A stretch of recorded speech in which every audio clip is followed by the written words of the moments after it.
Okay, this is the eco tray working. Water falls as normal, then lands on the heat exchanger. Runs down the entire length, each bit losing more heat and putting it into the cold water, eventually going down the drain. This gives you a preheated cold feed that then goes back up into the shower, saving you all the energy. These are the figures when the eco tray is not running. I'm going to start it up now, show you exactly how it works. So then I'm going to run this on medium power, so you're running, saving 50% energy. That's 5 kilowatts instead of 10.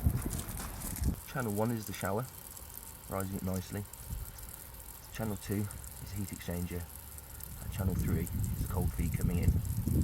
Heat exchanger is now outputting at 29 degrees, so that's doing 19 degrees worth of work, the heat exchanger there, and the shower's only having to do 10.